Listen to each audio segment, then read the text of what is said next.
갖춰야 될 소양이 있다면 어떤 게 있을까요?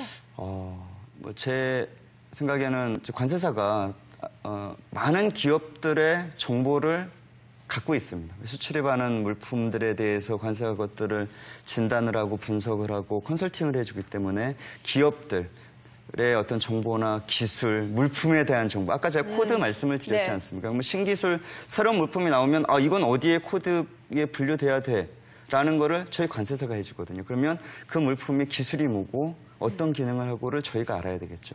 그래서 관세사들이 그 기업 정보나 이런 것들을 많이 알고 있습니다. 그래서 또 윤리의식이 필요하겠죠. 그래서 그런 정보들을 저희가 쓸데없이, 그래서 요즘 뭐 산업 스페이 많이 있지만, 이제 그런 것들의 윤리의식을 갖고, 그다음에 전문가로서 컨설턴트로서의 어떤 마인드를 갖는 게 중요하다고 생각합니다. 네, 맞아요. 관세사는 좀 정직해야 될 것 같아요.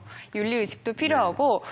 그렇다면 이 관세사 자격증을 땄다. 그럼 어디에 취업할 수 있을까요? 취업할 수 있는 길은 다양합니다. 물론 가장 기본적으로 이제 관세법인, 관세사무소에 취업을 하죠. 근데 그 외에 이제 여러 가지 기업들의 최근에 관세사 수요가 많이 있습니다. 그래서 기업들에 취업하기도 하고 각종 뭐 기관이나 협회 또는 이제 또 공무원 쪽으로 또 합격 후에도 이제 나가는 경우도 있고요. 그래서 최근에 그 채용 시장이 많이 확대되고 있습니다. 채용에 대한 수요가 많이 늘어나고 있어서 합격을 하면 채용하는 데는 제 개인적으로는 별로 문제 없을 것 같긴 한데요. 네. 네, 앞서서도 말씀드렸는데 2010년도 한국고용정보원이 발표한 자료에 따르면 관세사가 월 소득이 가장 높은 직업 1위에 뽑혔어요. 도대체 어느 정도길래 1위에 뽑혔나요? 자료에 의하면 무려 945만 원이다라고 나왔는데. 그렇습니까? 저도 잘 모르는 정보인데. 근데 모든 자격사가 마찬가지일 겁니다. 그래서 관세를 합격한다라고 해서 지금 말씀한 돈을 딱 주는 게 아니고요. 관세도 보면은 이제 개업을 할 수도 있고요. 또는 이제 어디 취업을 할 수도 있습니다. 그러면 취업을 하면 그 취업된 그 기업 내지는 또 관세법인, 사무소에서의 어떤 연봉 수준에 따라 달라질 거고, 개업을 하면 말 그대로 능력입니다. 그래서 지금 말씀하신 어떤 금액을 받을 수도 있고, 또는 더 이제 돈을 벌 수도 있고요. 또는 아주 못 벌 수도 있는 거죠. 그래서 그 부분들이 딱 평균이 얼마다, 또는 관세가 되면 얼마를 번다라고 말씀드리기는 어렵지만 여하튼 그렇게 수준에 따라서 능력에 따라서 다양해질 수도 있고요. 채용 같은 경우는 요즘에 이제 제가 채용 수요가 많이 확대됐다고 조금 전에 말씀을 드렸지 않습니까? 그래서 수요가 공급보다 수요가 많으면 시장 원리에 따라서 연봉이 올라가겠죠. 그래서 최근 몇 년간 꽤 많이 올라갔습니다. 연봉이 최근 몇 년간 한 1,000여만 원 이상 연봉으로 이제 올라갔고, 그래서 어느 수준 이상의 연봉은 일단 되는데, 그것도 이제 또 어디에 취업하느냐에 따라서 물론 다릅니다. 솔깃한 정보이기도 하지만 사실 돈도 돈이지만 전망도 참 중요하잖아요. 그렇죠. 관세사 앞으로의 전망 어떻게 보시나요?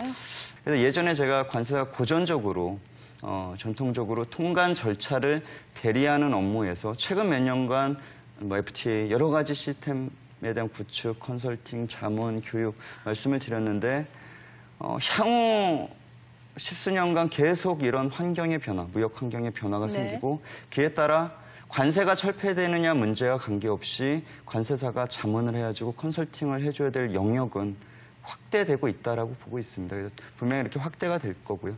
그러면은 물론 이제 관세사가 어떻게 이 시장을 또 개척하느냐, 그 역할의 범위를 넓혀가느냐에 따라 달라지긴 하겠지만 일이 많아지겠죠. 일이 많아진다는 것이 비전이 충분히 도전해 볼 만한 길을 갖고 있지 않나 그렇게 생각을 하고 있습니다. 마지막으로 이 관세사를 꿈꾸는 후배들에게 한마디 해주신다면요. 네.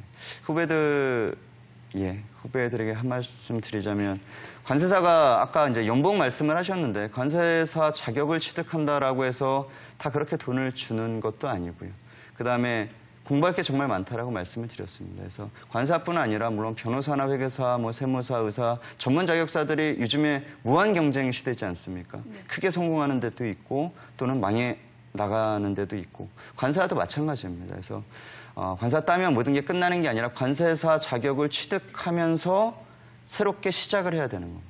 그래서 공부를 하는 후배들은 저는 그 생각을 가졌으면 좋겠습니다. 그래서 이 분야에 대해서 일단 적성이 맞아야 되는 게 기본이지만 내가 자격을 취득하면서 끝이 아니라 새롭게 이 분야에 대해 도전을 한다는, 그리고 이 변화하는 환경 제도 속에서 내가 한 발 더 앞서 나아가고 공부하고 개척해보고 한다는 그런 생각이 있어야지, 그런 생각이 있는 분들이 관세사 자격을 취득하고 관세사로서 성공하는 분들이 아닐까 생각을 하고요.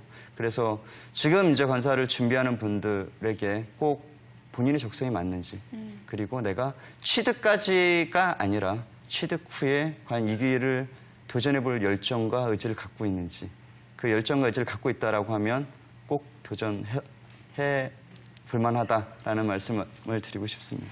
네, 오늘 도움 말씀 감사합니다. 네, 감사합니다. 통관 절차 대행을 넘어 이 기업이 관세 혜택을 효과적으로 누릴 수 있도록 지원해주고 조언해주는 관세사. 많은 인재들의 도전이 있었으면 좋겠습니다. 저희는 다음 주 더 알찬 소식으로 찾아뵙겠습니다. 시청해주셔서 고맙습니다.